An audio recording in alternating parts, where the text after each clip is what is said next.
Moving on here, you're going to see that we're still deeply entrenched in the pentatonic blues vein here, which is no big surprise since Clapton's major influences were some of the early blues players that he listened to when he was a young man.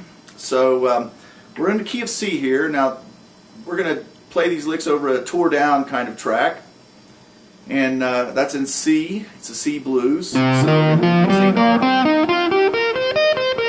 pentatonic minor and pentatonic blues scale.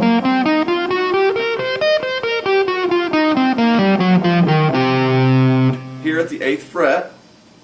And this lick, well, let me play the lick for you and then I'll talk about it. So here's the lick.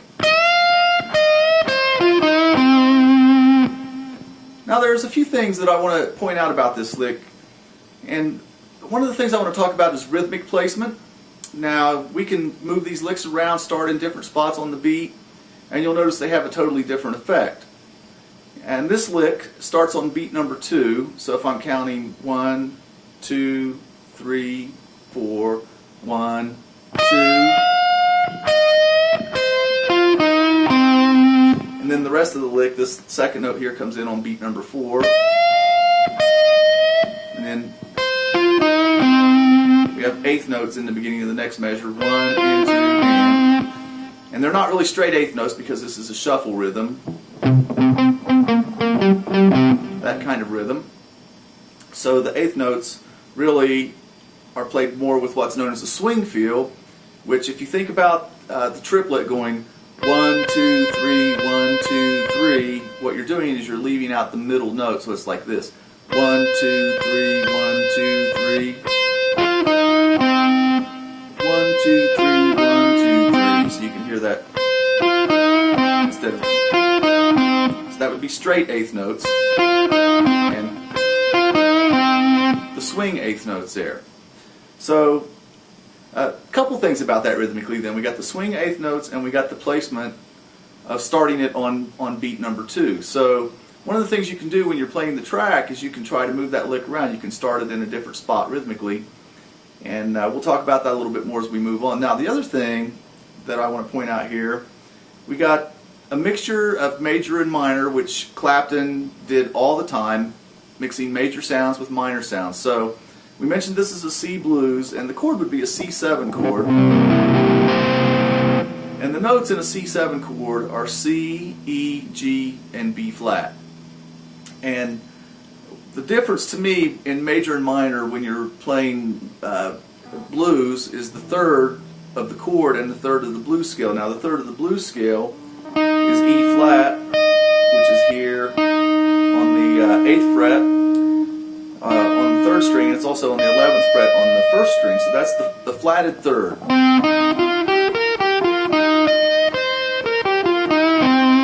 Which is one of the blue notes, because what we're doing when we play a blues, basically we got the major third in the chord, right here, the E natural, and we're playing a flatted third against it.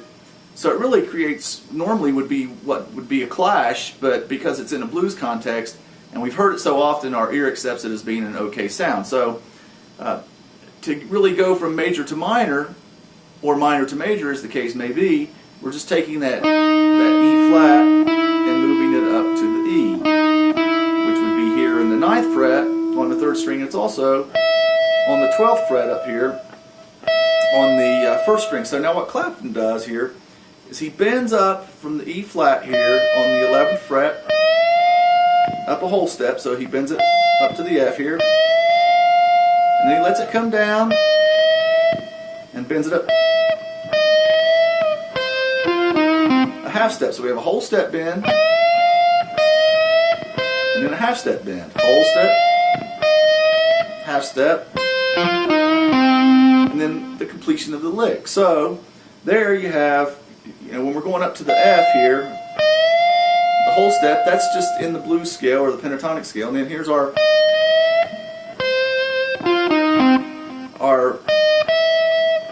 minor to major. So that's a really cool device, a really cool sound. So you want to get control over that bending.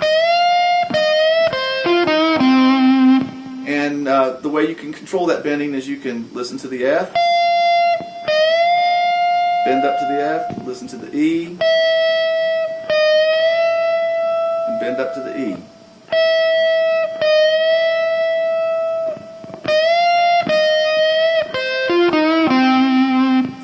And then the last thing I want to point out with this lick is the fact that as he comes out of this bending part, now he hits the C. Now normally we would want to come down the scale, do some kind of thing like that where we're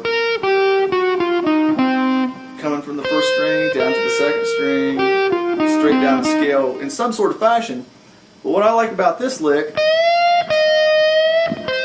so we go from the first string, skipping over to the third string down here at the 10th fret, and then the 8th fret, and now here's our blue note again, our E flat, and then we end up on the C, which is our home note here, our key note, since we're in the key of C. Okay, so I want to play this over the track here a little bit and give you a couple more thoughts on that.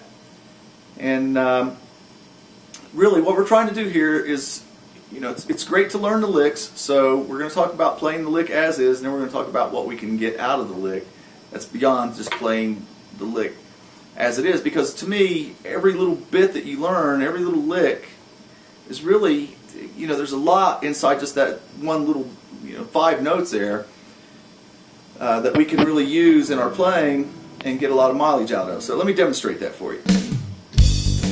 Okay, we got our backing track going here. Starts on the 5 chord, working its way back down to the beginning. Now remember, we're going to start on beat 2 of the measure. 1, 2, 3, 4,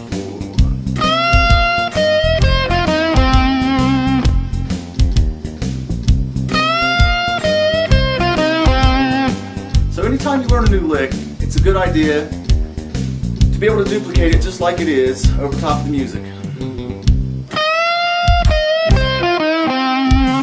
And over the stop time here, this is good practice to make sure you're playing in time.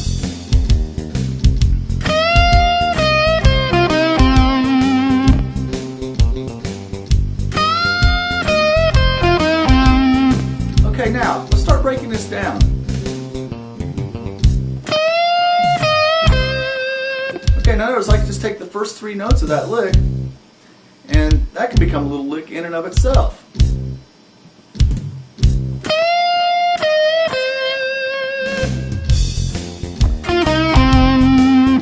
Now I can take the last part of the lick,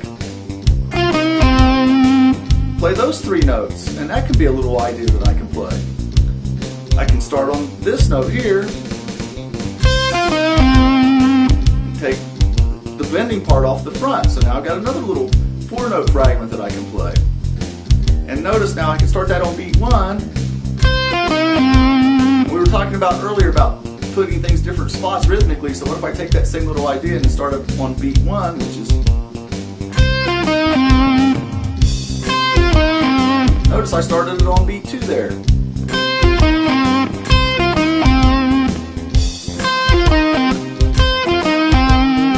So by moving it from beat 2 to beat 1, I get a totally different feel. Let's see what happens if we started on beat 4 and we move it across the bar line.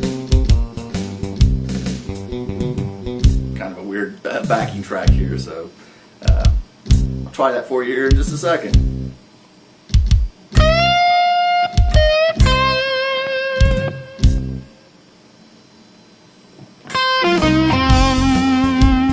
I started on beat 3 that time.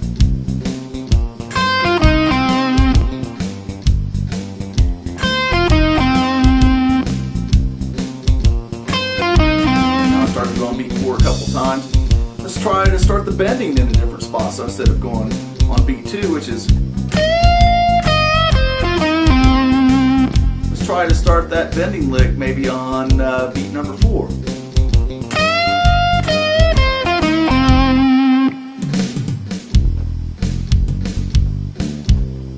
That ending there, you feel like you're falling off a log. All right, getting silly there.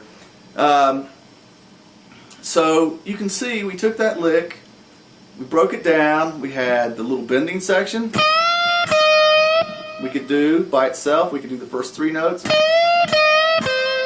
create a little lick. We can take these 3 notes, create a little lick, play these 4 notes, and then I can start moving it around into different places rhythmically. So, you know, 5 notes there, I believe. Well, maybe 6 notes even, if I can count properly. So, again, there's a lot of stuff there, a lot of mileage there. And I got some other thoughts about that as we move along. But so that's that lick. Think about the things we talked about, and I'll see you with the next one.